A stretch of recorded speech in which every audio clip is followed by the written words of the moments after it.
wanasemanga tu mtoto wa so and so aligraduate wanaulizanga nini?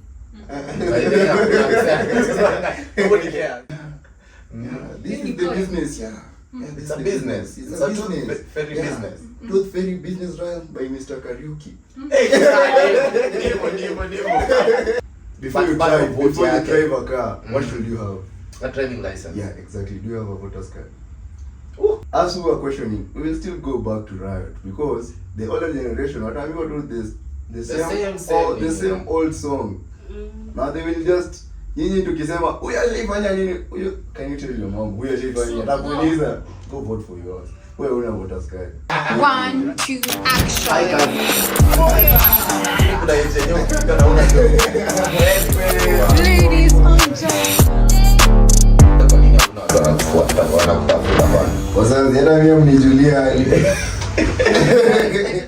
Welcome back to the FWP. I am the teacher to teach you, the designer to refine you. My name is Butch, and I'm joined by, from the far end, the charismatic, the main man, the guy who will crack your ribs. Yeah. Mr. Kaizen. Next to him, the very lovely, the tough, the creative, Stacy Medina in the building. Today we have a guest man among a future great, like GOAT. I think lazima tu mimi kukosa kufika hizo status za nini a creator, Agwata. For now wacha hizo nini zitakuja. This is the first celebrity mwenye nimeleta kwa show, so please ushafika hizo status, ushafika celebrity ushaanza kuingia sasa. So anyway, ndio naingia sasa. Si mimi lakini ni yeye. But anyway, it's lovely to have you here, by the way. Thank you. Yeah. And kitu fani, acha tu ni break your ice. Man, nilikuwa mwalimu wake at some point, man. So ukisikia nikisema mwalimu si jokes. Ni real. Yeah. So just aside. Hapo tu kando kwa hiyo story ukumbuke. How have your weeks been, man?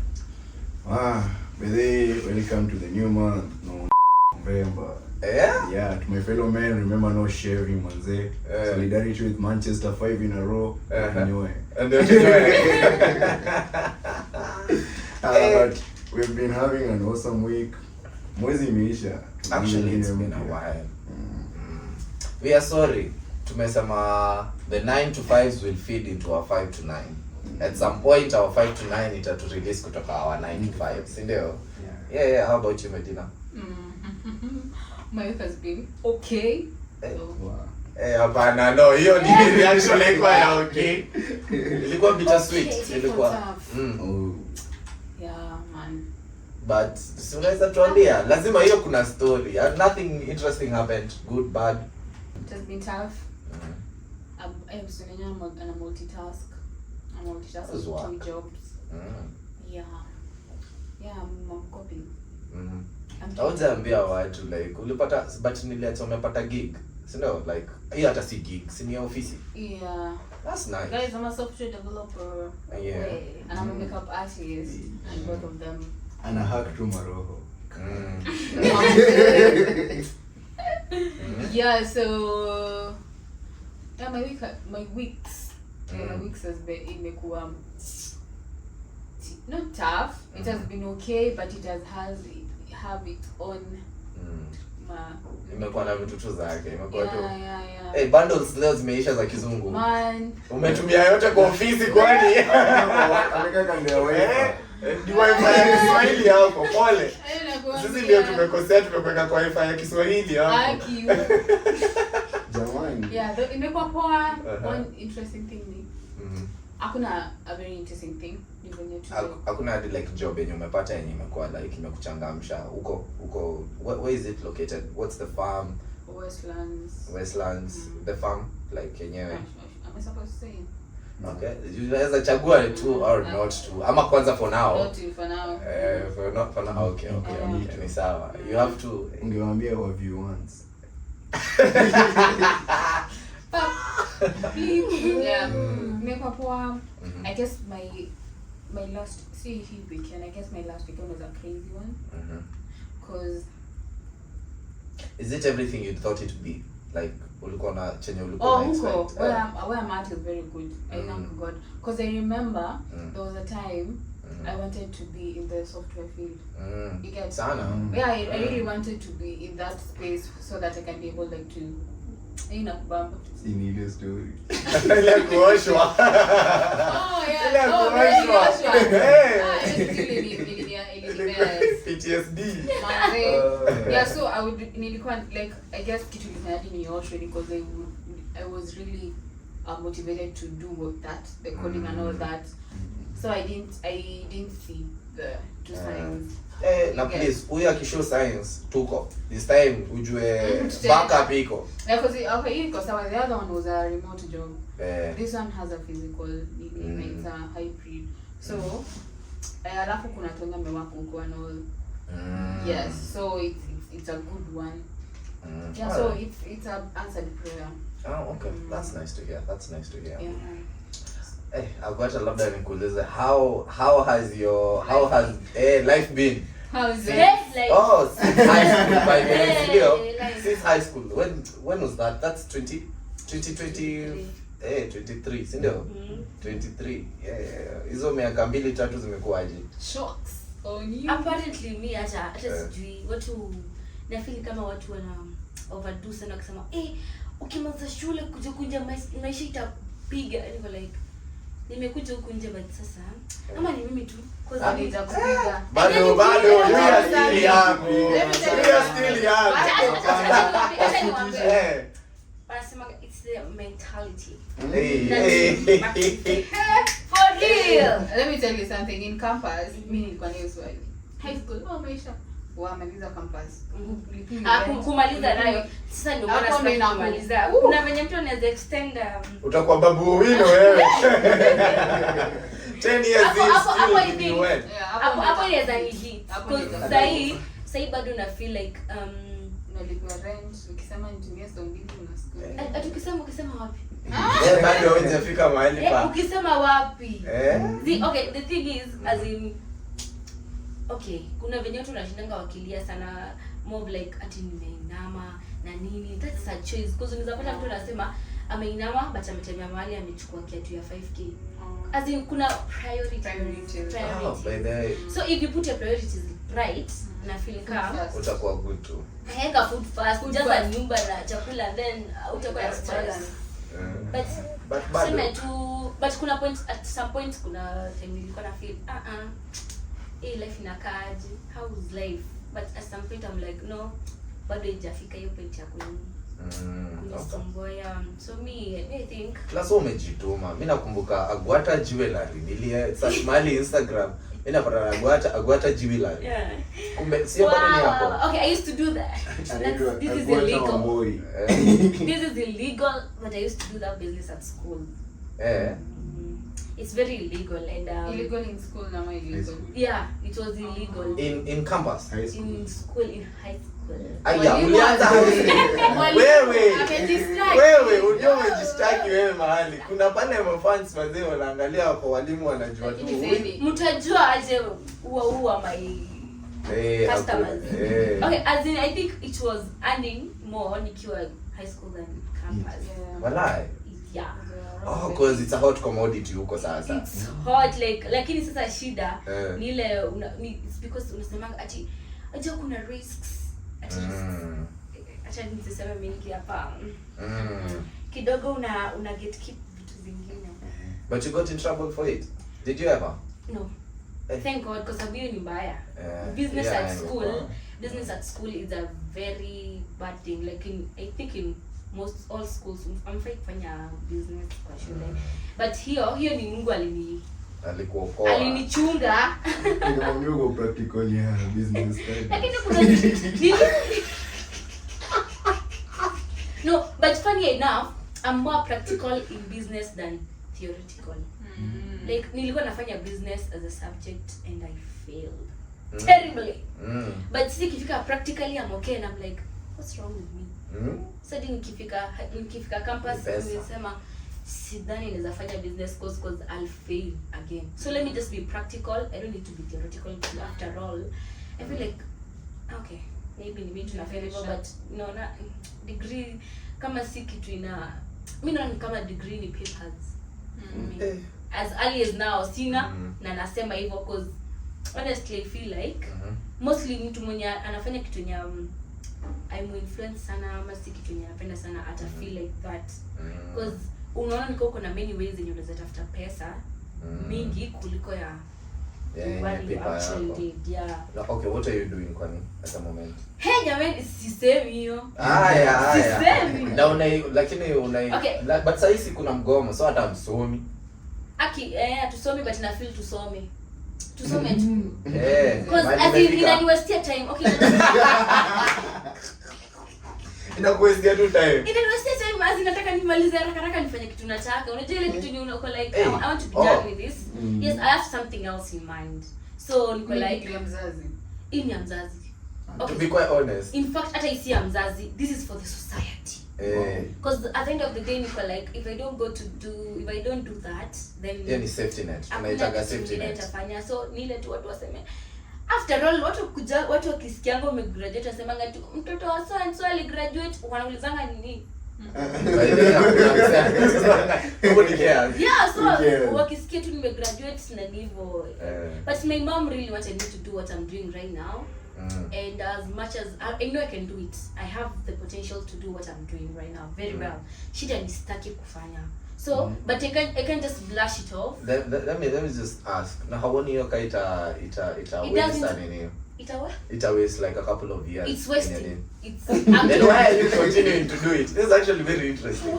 When you don't have the resources to do what you want, you use something else to get the resources to go back to. You do what you have to do kwanza. Yes, hakuna option. Mwana, at the end of the day, whatever I'm doing right now, haimanishi haiwezi ni anisha. It can put me somewhere.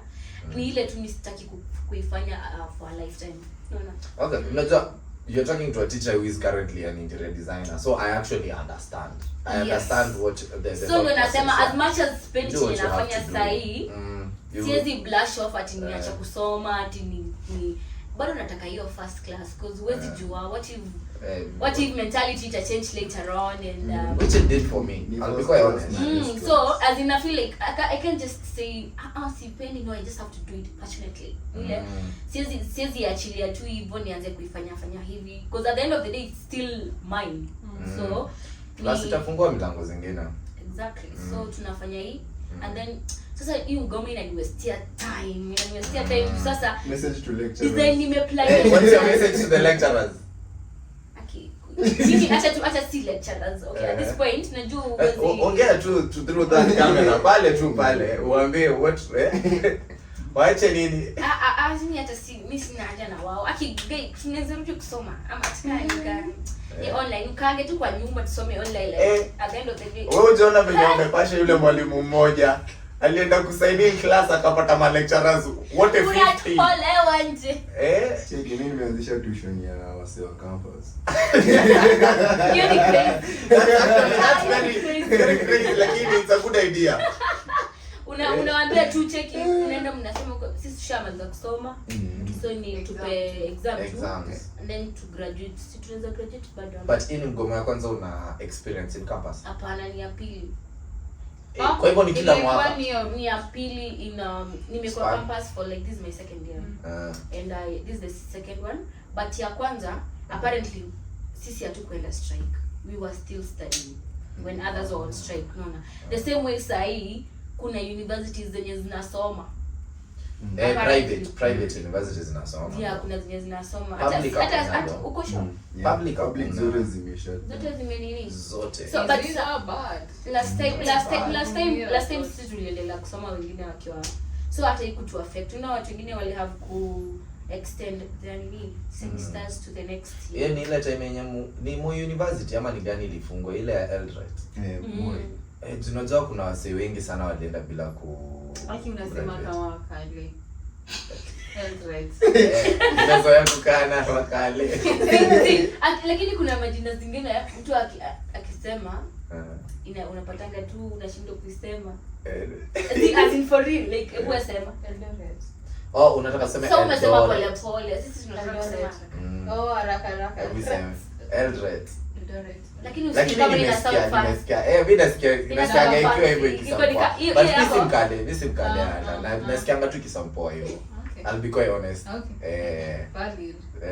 But I don't know. Talking of like universities, like your conversion ya like studies in high school to campus. Sisi tuko at least mimi niko na 1 year after campus. Like your conversion. Say what unasema tu for now it's a bit easy. No, okay. Niki-compare, but still shida ni kuna kitu inaitwa experiences in high school. Some people out here have a very soft life. You don't have to struggle. Stringing schools that mnakula hadi nini. I was in a good school. I can't lie. We were kama ni food tungekula vizuri. Mlikuwa mnakula kuku mpaka pilau. So I can't complain about food. Food was not the issue. Oh, just in case umeshangaa mbona hiyo sauti. Ile guy anapenda tu pilau anajichukia. Favorite yake ni pilau. Issue ilikuanga what you need to do in school. Like it was so strict in a way that the program ingekudrain. Unakaa tu chini unasema guy. Hadi form 1 mwenyewe anaingia shule anasikia ni kama form 4 because the pressure. Unafaa usome hadi wakati ufai kusoma. Unasoma tu juu unaenda kuangalia unaona kila mtu anasoma. Like yani ilikuwa shule ni starehe lakini si starehe, so unashindwa what's going on because they were feeding you well, giving you good things, good facilities and all that, lakini you must work hard. Yeah, but your conversion mimi nilifeel okay,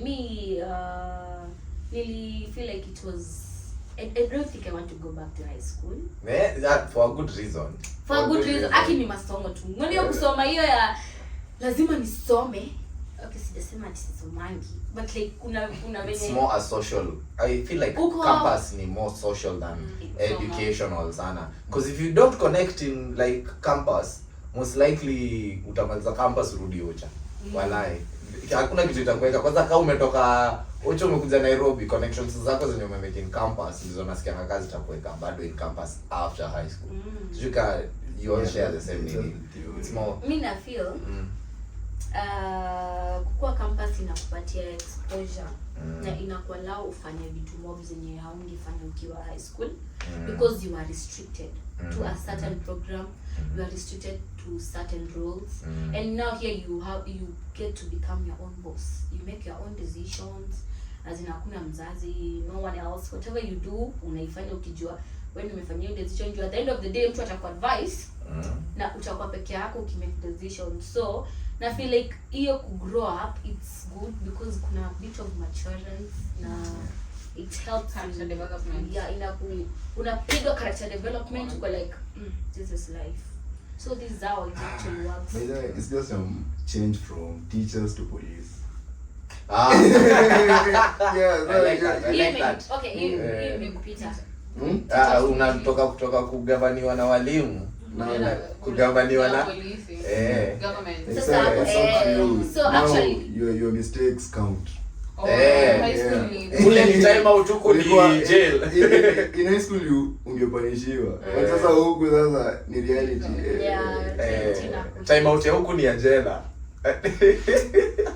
But anyway, I don't know whether from my experiences in high school, there's no PTSD, but I don't think I don't know kana za maboy na madem, because za maboy na ngaziko fair, but za madem ni extreme. I have a friend who is haizi kimbia. She'll do all the exercises kwa gym huko nje, lakini usiwe mwambia kimbie.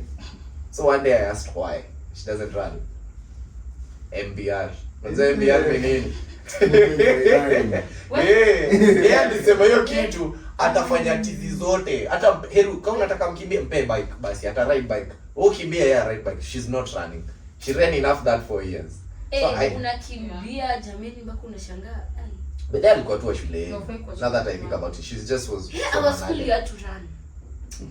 Unakimbia unaona distance ya sijui estimate distance like yani unaenda tu kupumua kidogo hivi unasimamisha ati kwa nini ati unakimbia ukipiga hesabu umekuwa ukikimbia kutoka hapo nyuma yani ile masaa tu unaamua tu acha let me breathe. Breathe. But there was an epidemic yenye nilikuwa naona hiyo shule yenu. Watoto wote walikuwa na zile zinaitwa zile za magoti. Magoti ama hizi. Unaongelea nini? Tuko tunakimbia tunakaa footballers. Sasa mimi nilikuwa napata nika injuries. Zile zinaitwa zile sleeves, zile knee guard. Nilikuwa naona tu huko nikaa kuna epidemic. Wameangusha na 300 people. In a day I swear utaona 50 of like hizo knee guards. Cause kuna mahali as a teacher mimi naenda daro hivi ama natoka class wamepigwa break. Kuna sijui ilikuwa just how wide, about like 6 feet wide. Ka shimo hivyo tu like kale kanini ka block. Hii block kuna mabati hapa katikati. Ile school inapita hapo katikati ni waseka 500. Wakikupata kama mwalimu hapo katikati this migration. Bas. Walikuwa wanapita so many people hapo. I don't think in a day wangekosa an injury hapo because there were too many kupitia that small space. And I don't know why you guys were doing that because there was a whole other space huko kando ni venye ilikuwa long cut kidogo. Sasa mbona uende long cut na unajua utakimbia hiyo distance?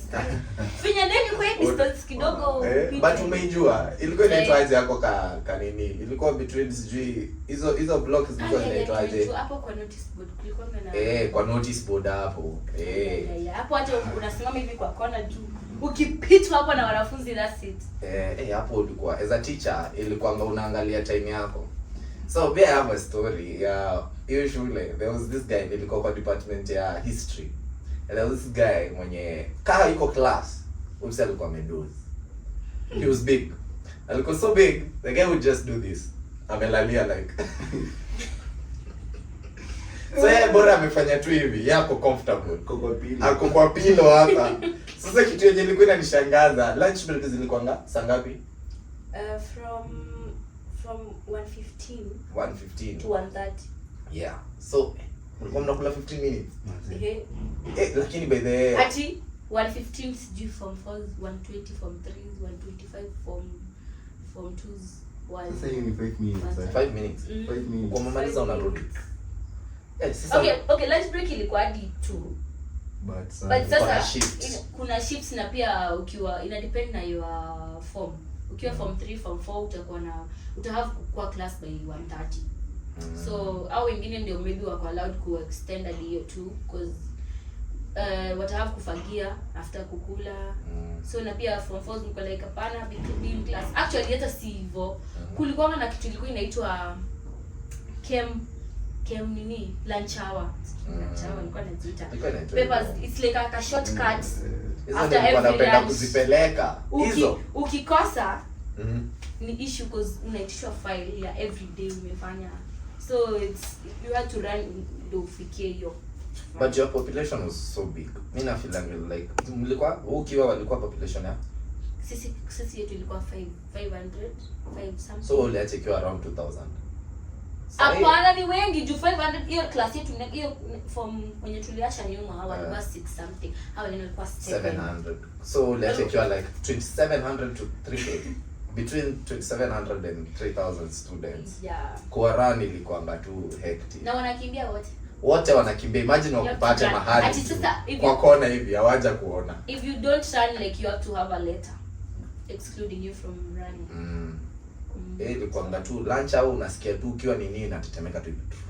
Asinaje early morning ila asubuhi kutoka dorm kwenda class unakimbia. Interesting. Hata ukiamka mapema unapata kuna tu now that I'm thinking about it, last election wewe ulikuwa viable, si ndio? Yeah. And this time you will be viable 2027, si ndio? Ama bado I'm so nitakuwa viable. So the most interesting bit is mimi at your age I don't think I was like politically aware of vitu hivyo. And the first time I voted nilikuwa we mzae tuna vote. Unajua yeah, but this time na feel kama nyinyi hamtakuwa na hiyo mentality. People will get the first time already. Okay, so I feel hata this time I feel like what Gen Zs will show up for voting. I feel like watu wata show up because of some reason that I don't know. Kuna venye tu wana feel kuna venye naona hauna maoni bado. Mimi sijajua nani hao wako wote. Nataka kujua nani hao wote. Fanya research. To oppose Agwata, I feel like Gen Z's won't vote still. Come on. They haven't shown up to pick the voting cards. Yeah. Atawaja? The point last minute si kama serikali inangojea the last minute. Kama serikali inangojea the last minute. So lazima tu the system ikose kufanya ili nipite. Alafu they work with the society yenye wanaweza manipulate vizuri. Okay. Sema tu kama that's what will happen, but people have the urge to vote. People have the urge. Even wana feel hata unajua that's where the problem always comes. Because we have the urge to select the good leaders, but we don't want to do push the agenda. To push the agenda. Because right now I feel like we don't have one. Yeah, like right now ukiuliza youth anawaambia bado like for your case Agwata you're saying haujaona bado mtu value. Sijasema okay. But because they unajua ni first time. I was expect like yes. Before you drive a car, what should you have? A driving license. Yeah, exactly. Do you have a voter's card? Oh, do you? Hey, I have a voter's card. Okay. Yeah, George. I haven't by there yet. But they call out. True. We are voting very far from today, but the registration is ongoing. We will go. Yeah. Yeah, it's ongoing and it has a deadline. When? Sasa unajua next year inakwanga 2026. Hapana. Itakuza bado 27 though. With the way the system is going and as ilikuwa nayo. The system will crash. The system might crash. Na sasa if you crash ukiwa na voters card, have you thought about that? Like at least it's physical. Unajua for me I took my vote. I have a voter's card from yes. Yeah, way back. I see. The new ones sasa ndio I have the kama sijui. So just have many Gen Zs wako na haja ya kuvote. Many Gen Zs are not showing up to pick the cards. Many Gen Zs sasa wakienda sasa kwa hiyo laini msee angalie hivi waone hii ni bogi ya majenzi ndo wanakuja kuchukua vile watatuangusha cha tuwaoneshe. Me feel like I feel like okay the system should change in a way that you don't have to go somewhere to register yourself for voting. You can actually no Gen Z mostly watu wako online based wako small Stacy I was to say the same thing. You see how people buy tickets for events. Oh, ticket sasa kukua na vote sasa. See hata si vote hata venye una buy ticket then there is a online card that you can print out. Unaona. So if it could work online it could be easier because most Gen Z could like register. Hata si mambo na kunini to vote for like bora tu unaweza register. Unaweza kaa chini useme you want to vote, you register your birth ID. Una upload ID and all that. That could have been easier. So niambie umekaa tu hivi uamue tu siku moja ujibebe hadi kwa ofisi na unapata na line. Like I feel like that's what prevents people from going to pick it. You see how an example me example me good conduct. You see how it works. Good conduct, you pay it online, you fill your information, you choose where you'll go and do the fingerprint, the blah blah blah. Do you know tenye yeye alikuwa anasema the fact that yako na physical one, if the system crashes, because here could crash, I'll be honest, me I don't trust me could crash na kwa game crash. But even if they do that and you have a physical card, unashika. So you see physical. Ndio nasema if you go there wanakuweka kwa system. Si ndio? And they give you a physical voters card. Yeye anasema ama what nimeshika from your story ni if you already have that you are viable even if the system crashes waseme because hizi za Kenya zikwagi crashes honestly. Mimi naonanga ni kama wao wanakuwa let's do this. Many people get the IDs and they need to the voters card. So you're already valid for when you above age. Yeah. But ukishikwa na polisi when you present the waiting card, is it valid? No. Exactly. That is wow. That hiyo nayo hata there's no point ya nini. The difference of waking up, going to the office, getting a line and all that. To make the work easier is having a system where you can register the way you can register for a login page for something else. You So fill you information and then you fill where you go and pick the physical card. So you go and collect. Fingerprint. You just go and do the fingerprint and to collect. I don't know So about it your goes system easier iko to hiyo. collect. Oh, your fingerprint. Oh my god. Like, Sorry. you know. So sorry, like kama good conduct. Okay, most of the time. How about the fingerprints? Unaelewa siku. But it's the same process. But the difference is it's shorter. The time is. What other details do they take? Just the name and the Fingerprints. Yeah. So it a bit sense. That's the okay, reason why the card unapewa siku. Yes. First thing it's easier badala ya kukaa hapo anze kuuliza your name, your ID. Na kwa system ushafill. Unafika ukika fingerprint ukipewa card. Stacy, and then how I don't think it save so much time hivyo venye like una it save kidogo. I agree it save like a bit of time, but kama there are no other details wanachukua except the name, the details zako za maybe ID. But Stacy, if I ask, if you want change, why aren't you willing to work for change? Ooh.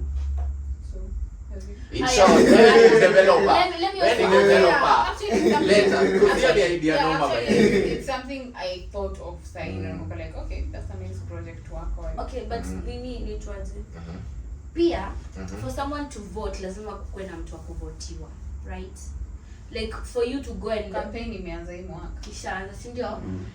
These people who want us to choose them, are they actually influencing? Okay, unajua ni ile tu shinda, kila mtu anashinda akisema vote for me, I'll do this or that, something like that. Kuna initiatives mostly zinaweza fanywa hata kama si in modern areas. Uko rural areas. Mtu anaweza kuja kama anataka watu wamvotie. Honestly, some people can't actually go to the places za kuchukua hizo kadi and all that. Maybe because it's quite a distance, because unajua place ya kwenda kushikia kura ni different na hiyo time ya kuvote, because kuvote they usually have the nearest ward. So ni karibu sana, unaona? So what if hawa watu pia wanataka tuwavotie? Maana as much as unataka watu wa kuvotie, uweke in a position that they can be able to do that. So if they are campaigning, definitely they have funds. They can hire some vehicles zikuje collect watu. Because like kama unataka kwenda kushika kura kuja and then that's illegal. That's illegal. That's illegal. You can't like you can't offer transport ya kwenda kunini. That's illegal. It's like a break. Since Moi that's illegal. Since Moi because wao walikuwa there was so much time na hiyo. But like I don't see they were holding that because mimi ni mimi kupeleka but wewe univutie. No, okay, it doesn't matter because at the end of the day nikiingia hapo niko solo and I make my own decision. Okay, what people forget is that but do you know not a lot of people are ndasema aje. What I don't like about hiyo system ya ati jumi nataka mnivutie. I don't like your system because we don't get to choose from sisi the other side. Una get tunaangalia tu haya huyu amejileta sawa tutavutia huyu. There are some people who don't have enough knowledge. They are what is the word? Wako coerced into kuvote into maybe through money and all that. No, through money pia. Like but unaona simply when umesema sisi wenye tuko huku hiyo story haiwezi to affect as much as wase wako up country. Huko sasa tunasema mambo ya huko sasa they are easier to manipulate. That is what I was trying to say.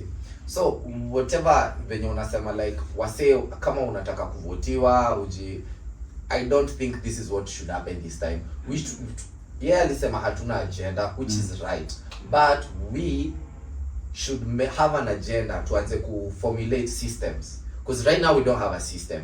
Now unfortunately the current place yenye tuko, the current seats zenye ziko wanangoja we formulate a system so that they can manipulate it.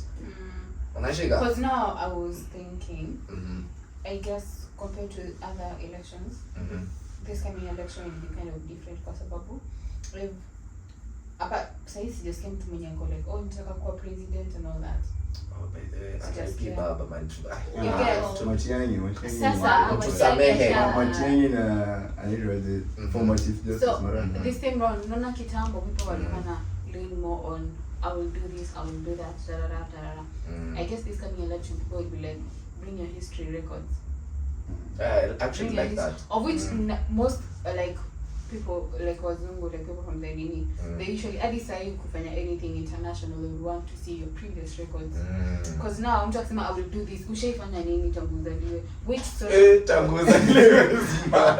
Yeah, ushaifanya which social activity have you been helping the orphans? Watu wenye uko ushenda tukana ushaifanya anything? Is there any project like you have done for us to believe now you'll be able to do something? Though I feel like that will only apply on the people who have ever been in power or rather in politics. No, kama sahi ni kwa foundation ya kusaidia orphans.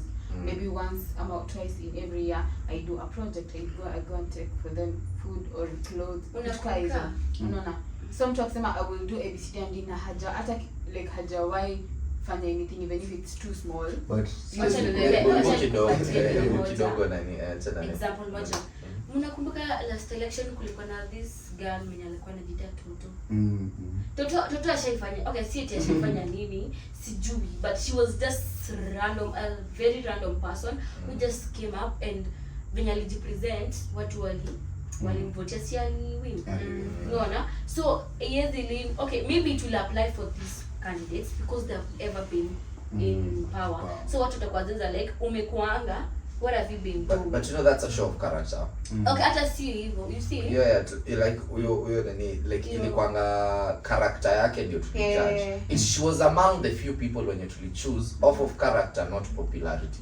Yeah. Because we Kenyans, we don't choose people because they are good for the country ama nini. We choose them because they are the most popular. That's the problem with politics, that we usually lean more towards the popularity of someone instead of. But that is how they win the votes. But sasa ndio hiyo, some people kama huyo, they get to break hiyo barrier ya character yangu ndio ita win over popular. You become popular through your character, not the other way around. Yeah, because there was a time my mom alikuwa ameenda vote, then akafika point she didn't know. They're all devils like, in short. No, like this is an example. Kama umeenda no, this ilikuwa ile kuvutia like sijui nito word hizo like hizo she didn't know anyone.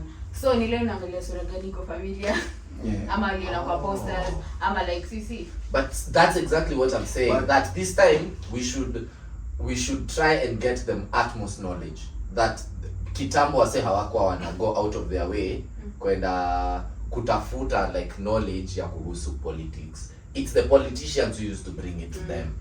Ulikuwa nasema kidogo Kaizen na I will still go back to the point of registration. Sababu we are the people who are questioning. Yes. The older generation who have the votes already, they are not questioning. They are not questioning. Us who are questioning, we will still go back to riot because the older generation, what I'm going to do this, the same old song. Now they will just nyinyi tukisema huyu alifanya nini, huyu can you tell your mom huyu alifanya, atakuuliza go vote for yours, wewe una voters card.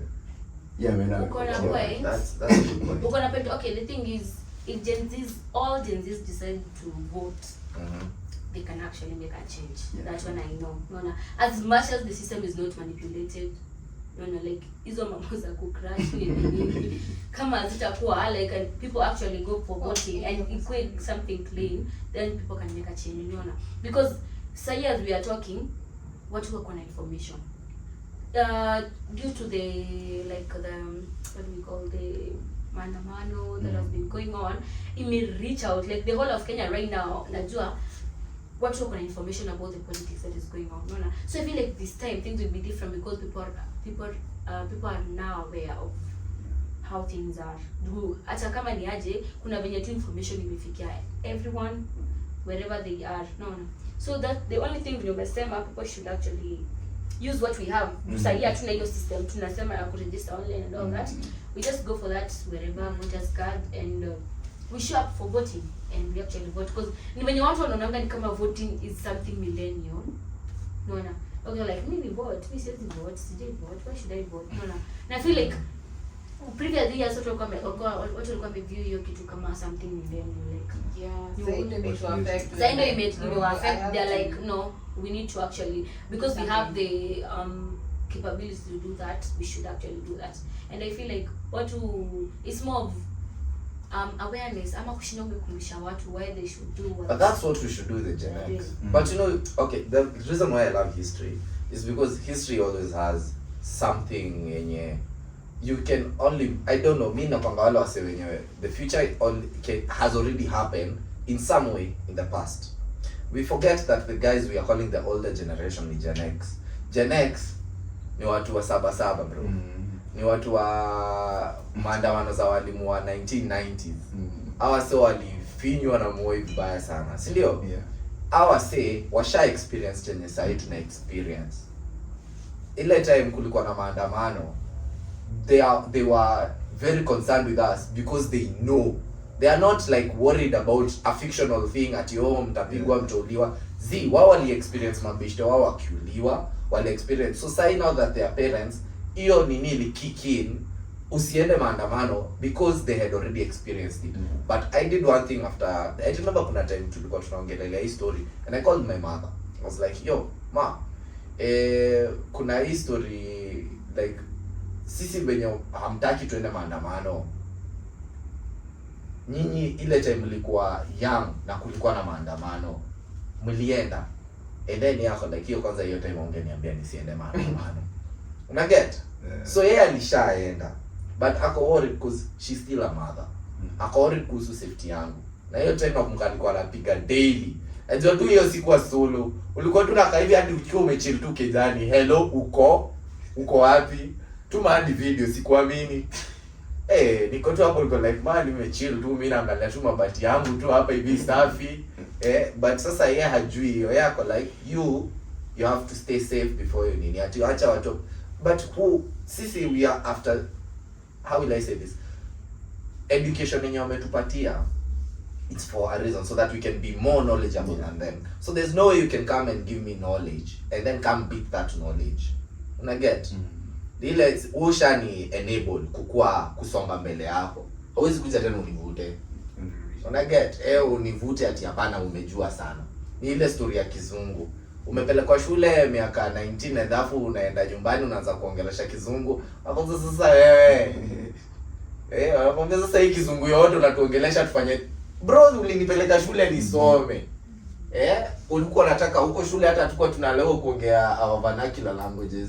And then sasa unanipiga venye niko mkubwa siwezi ongea Kikuyu, siwezi ongea Kiluya, it doesn't make any sense. You can't make point hapo. So it's just that hiyo nini yao kick in, like the parents in them has kicked in, but these guys they were still fighting. Walikuwa hapo hivyo time ya 77, they will understand. That's my point of view. They are not unknowledgeable. How Gen X madha wanakuanga tu bado they were there. Wako na hiyo knowledge, it's just that instincts zili kick in for safety. Mimi na feel like ni venye they feel like whatever we are doing cannot change what they were unable to change. So that okay, safety. As in the fact that during their time time ya maandamano people died or got injured, so and at the end of the day did they manage to like get what they wanted? I stand with to a certain point. They got okay, whatever. And sisi tunaweza kusema ati time ya bill ati sasa tulimanage kuifanya isikue pass, si ndio? Like but bado kuna main agenda in there will always, we can't expect change immediately. We have to keep going. We have to keep the fact that wanakuambia usiende maandamano juu wanajua the more maandamano you go the more it will become. Juu ukikama uja notice after every maandamano kungekuwa na maandamano mengine kwa sababu someone has died, someone got injured, so the people go back because of that someone now, and then someone again. So I think they were feeling like the more you go, the more all these things are happening, and as it will happen. So the only way to do this is to find another way, and right now people have that other way kwa mikono zao, ni wao vote. No, it's more of like now what you have been wanting. Well, okay, ni venye tu watu walikuwa wanataka kuchange kila kitu within a short span, and that couldn't happen. So ni ile wako wanasikia kungoja hadi time. Now they are here, so they can actually do that. So if people don't do this again, they'll have the urge to go back and do that. I have a question.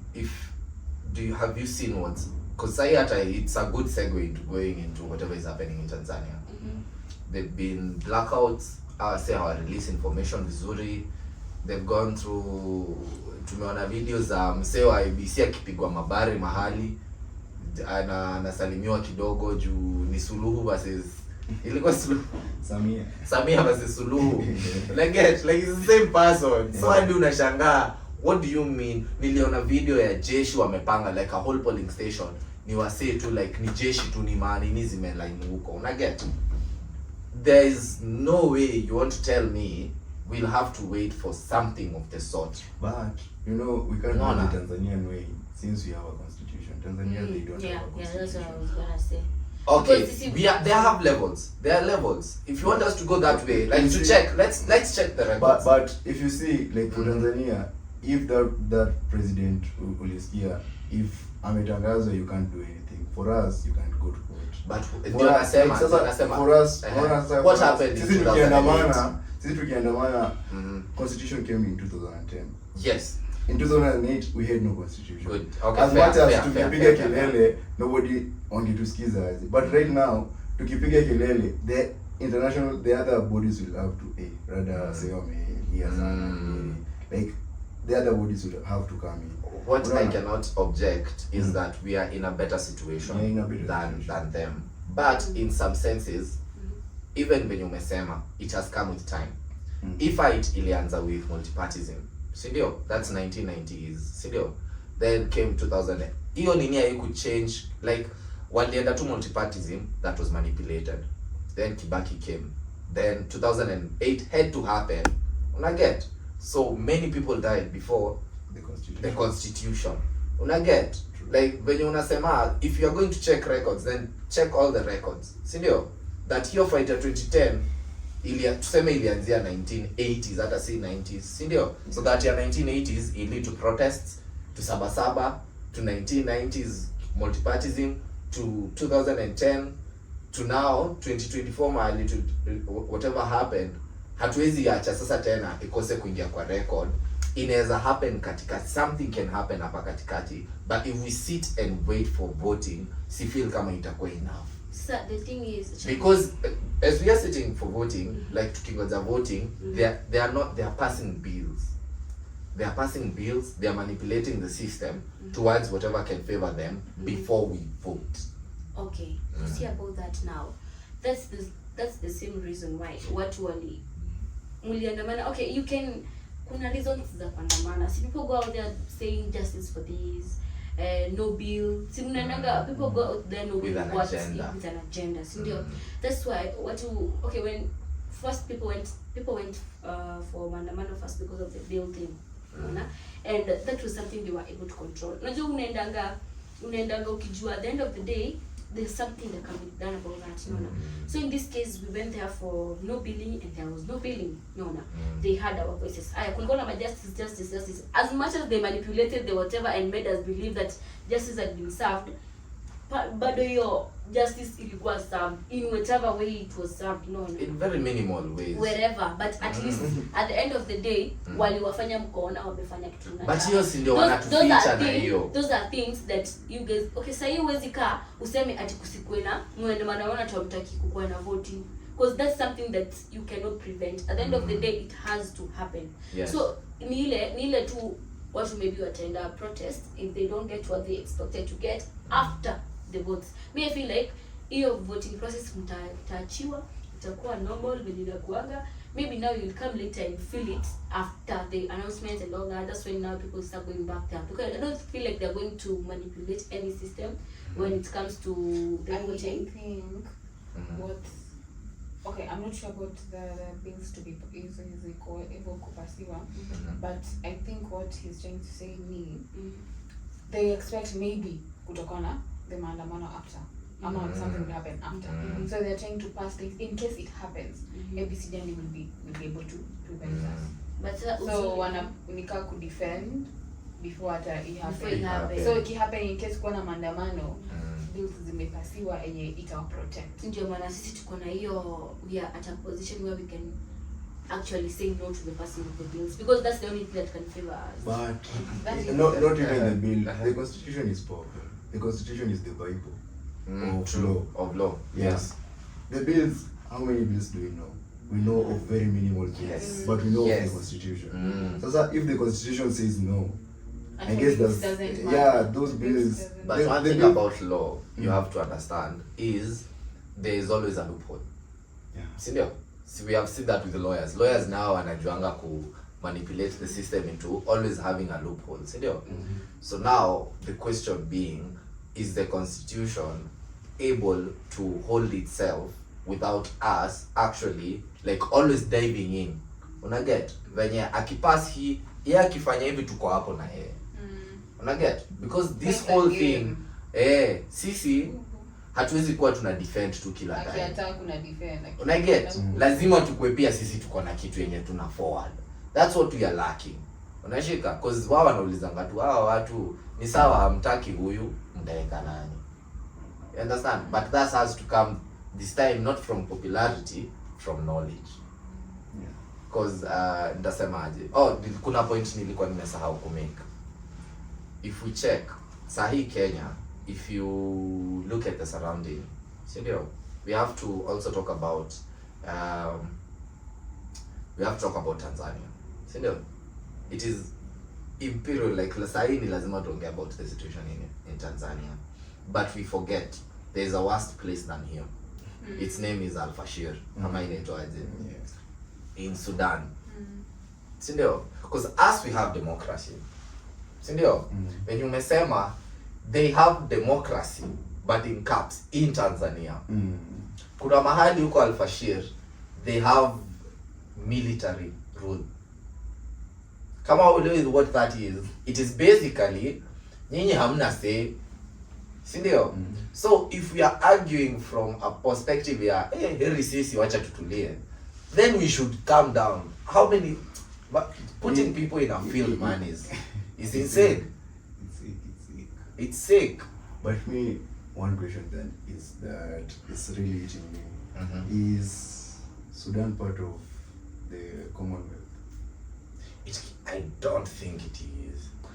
Because if it was, wangekuwa washani ni. Let me just check. Because I keep on wondering how the neighboring countries are not intervening in this story all through, and people are dying, the genocide is happening. Because hiyo genocide is going to happen kama nani. But you know Al-Fashir, your place and nini, it's a no-go zone even for the it's not at a huge area yenye atu wamenini hiyo ni RSF, si ndio? RSF ndio wame take control ya hiyo nini. And you know it was a last stronghold for the nilianga inaitwa SA. Let me just check. SAF ama kitu kama hiyo. It's because it's the SA. Let me just be clear so that ni sikwe nasema vitu jaba. Yeah, plus please check, because RSF were distancing themselves from those things. They were saying those people are just acting on their own. Who?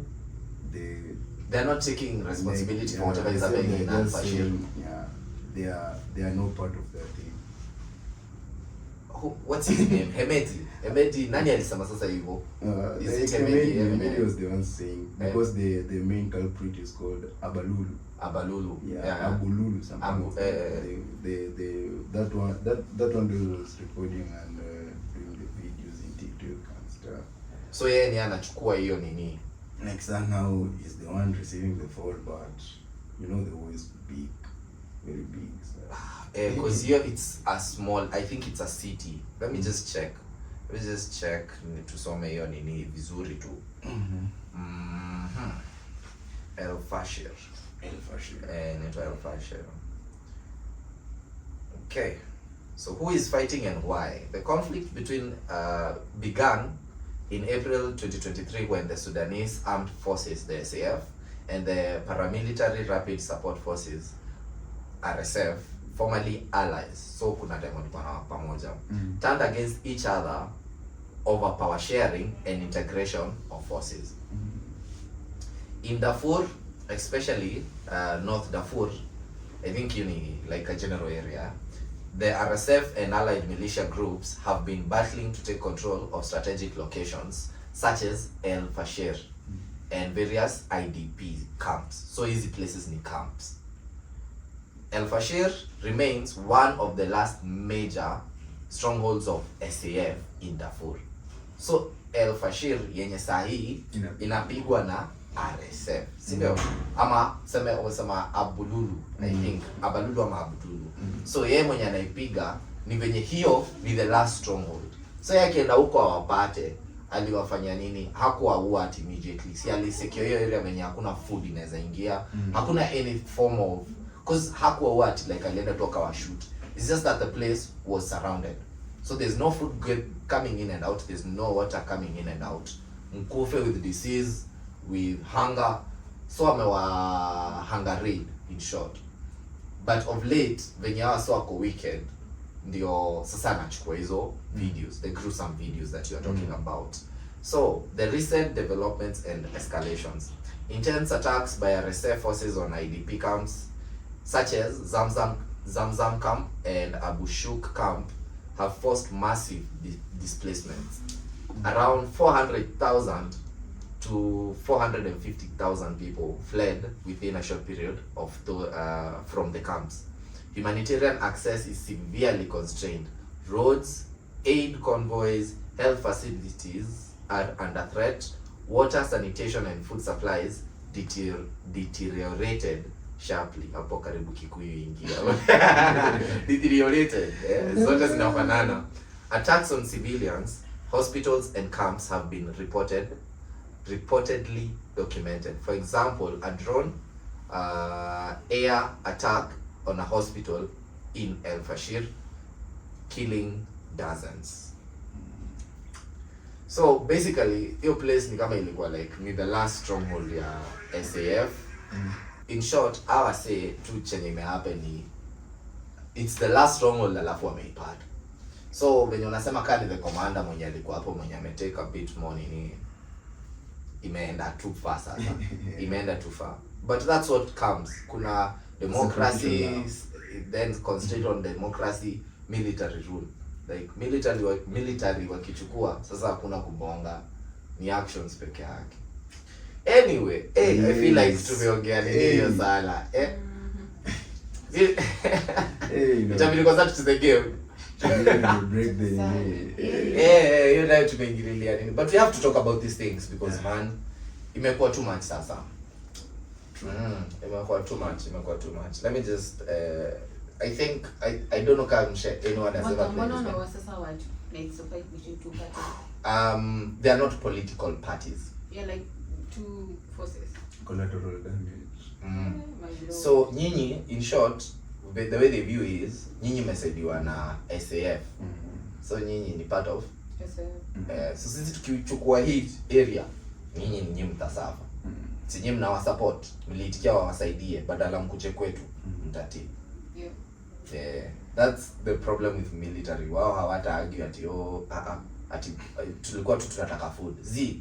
Wao tunapigana na wao badala ya kuja kwetu mlienda kwao. So you're part of that. Okay. Yeah. That's what happens, you know. Yeah. Anyway, the game now. The game. Acha na Kaizen. Yes, asante. Every damn time still. Wewe unakongo umeambiwa. Sasa umeka kando yangu Acha basi ni kwa serious. Okay, so changamsha akili. acha basi go let's learn you. Okay. Explain how to build confidence like a cat. Okay. Like a cat. Nipe hiyo. Okay. I explain on how to build confidence as a cat. The first thing I know about cats, they are animals that do love themselves, and the only way as human beings I know how to build confidence is by being clean. So if I was a cat, I'll start by showering. I guess it's licking, yeah. And jumping from high buildings, trying to test my ability of moving to the other places. And they like in your story about Mike, how trees gossip when no one is around. Tuelewe hiyo mambo.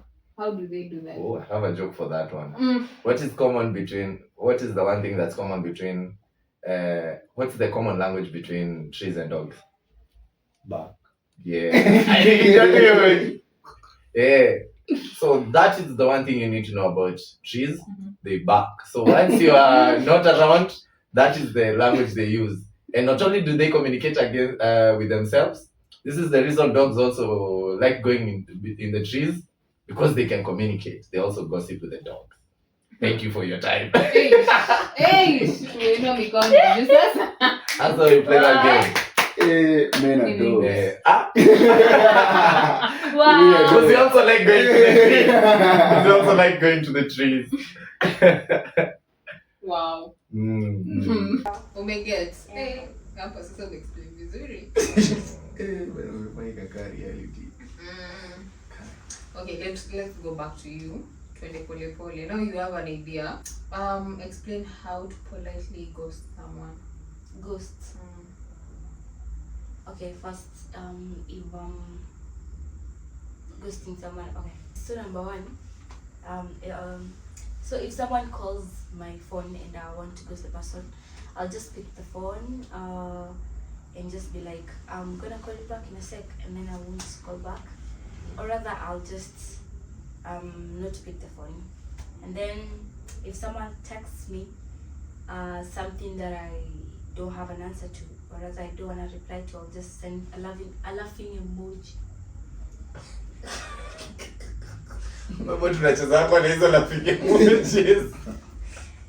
Yeah, I'll just send a laughing emoji and I'll be like, okay. Yeah. Okay. Utanitafutia. Maybe. Oh, you want to dive in? The Mendes. Hey. Okay, maybe.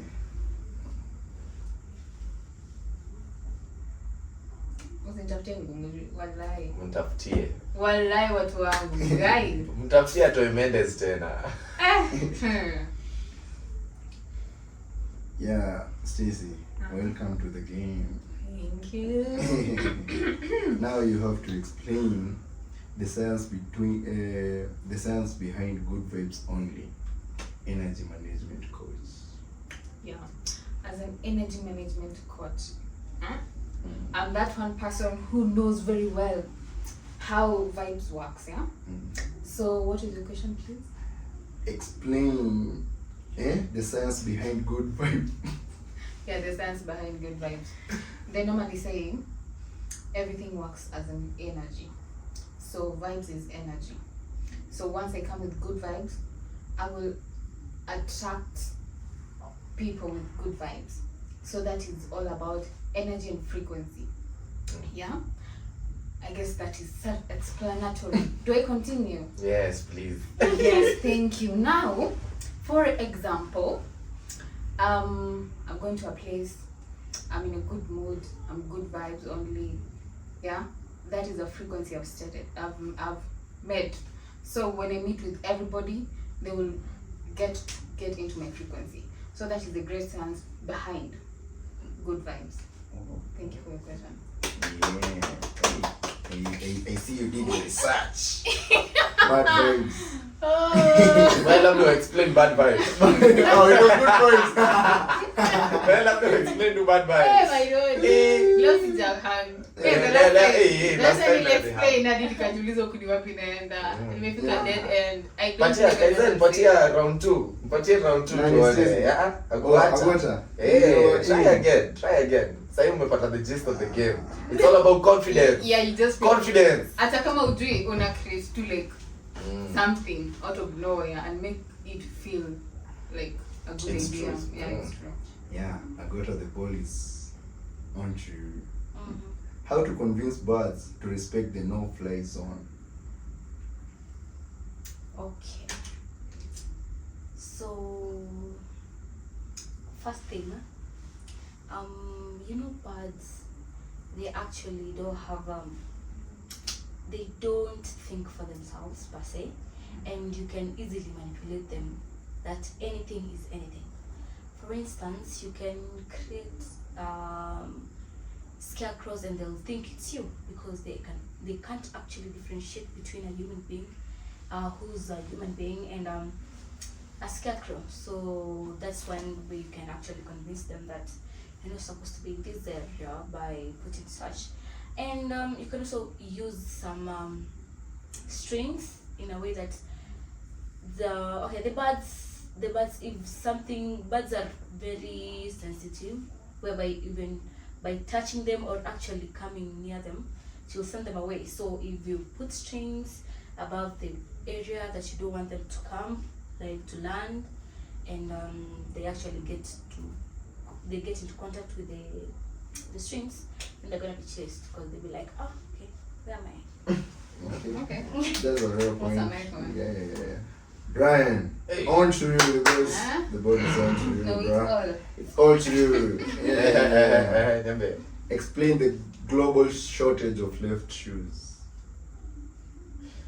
Nice one. Please repeat the question. Explain the global shortage of left shoes. Now, this event happens mostly with women. And this is the reason why I say this. If you're arguing with your woman and she is right and you are wrong, who is right? Please, Kaizen, answer. Who is right and who is wrong?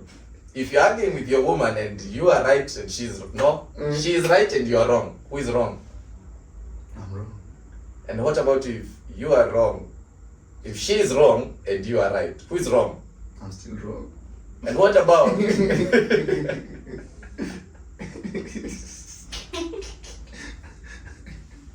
and what about if you are right but she's also right, who is wrong? The left shoes. The left shoes.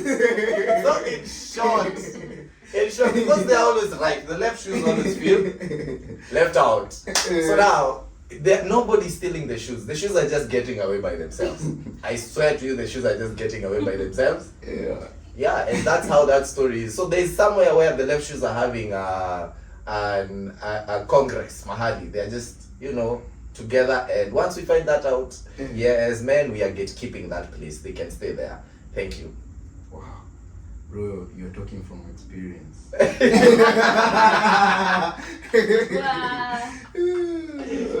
Yeah. Oh, we're going for another round. It's your turn. It's your turn. Let's go once we chase, and then we get done with the debate. Yes. Yeah, this can't be fair. This can't be fair. Let the guests do something. I don't know how I'm saying you on the hook. At this round ni umetuuliza. So when unamalizia? Explain the business model of tooth fairies. The business model of tooth fairies. Yeah. From the name tooth fairies, the main export that they do is it's called what? Selling of tooth.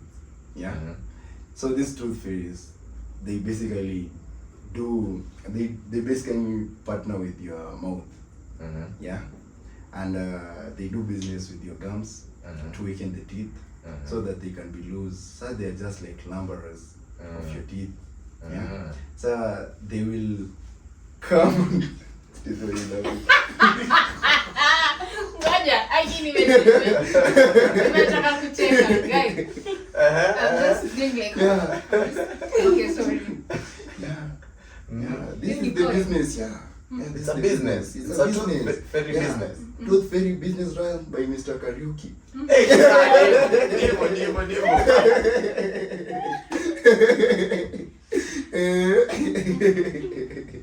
So after the gums weekend, and then they will just lure you to remove it, and then they follow, like they're just like spies. They follow you like you're going there on your own at throwing them, nobody will see it, it will grow. Oh, tooth fairies are there to take them, sell.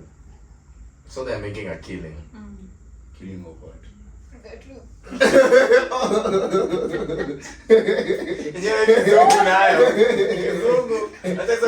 Social distance. Social Corona distance. ilikam, Mtu amesahau pale alianzia. tooth fairies. Eh. Whether those things are Kidogo serious. ilikuwa weekend the gums. Tooth fairy ni wazungu But that was wana feeling nini? right for a minute. Yeah, but Yeah, they come and weekend they'll be like they're doing business Business. with Oh, the yeah. gums. Yeah. We work on So them. the gums are Hapo like, lipo katika na kama hapo alikuwa ametaka Yeah. Maana nilikuwa nasikia kucheka jamaa. Damn. ni bundles mahali katikati. Bundles. Safaricom. Your data bundle. maybe that makes sense. They'll be like, the fairies weekend the tooth, Yeah. so that they can be thrown away, and now the gums can now sell another tooth to the they can. Oh. Okay. Hiyo nayo inaonekana hiyo swali nayo ungecook. Hiyo nayo ungepata Like it is ungetuonyesha. really cute. When you have to erase, and I'm like, okay, that makes sense. In my head, I'm like, do you know what is a tooth fairy? Maybe I don't know. Do you know? What is a tooth fairy? I'm like, damn. No. Sisi wazungu. Nimeambiwa nitume salamu. Mama Penja. Mama Benja, mahali huko. Mama Penja. Your son always told you as you see me in the TV. Nilikwambia tunaanza na YouTube, but you can turn it in the TV bado unione. But I miss you all. Yeah. Pokeeni salamu. Stacy, last words.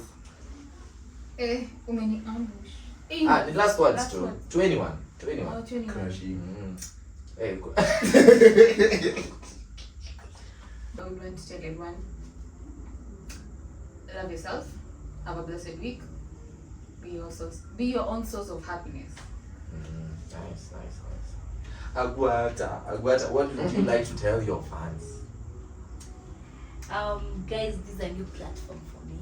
Like, I've never been on YouTube before, and I haven't started my own. But I feel like it's a safe place, and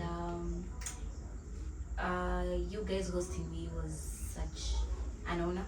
Yeah, I you're really welcome. appreciate, and this is a big step for me because it's encouraging me to do more on YouTube, which is nice.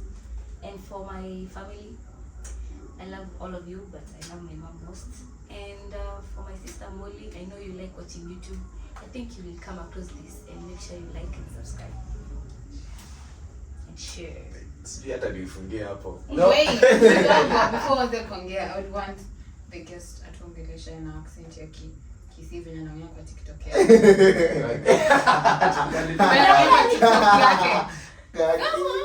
Sasa nikutolewe.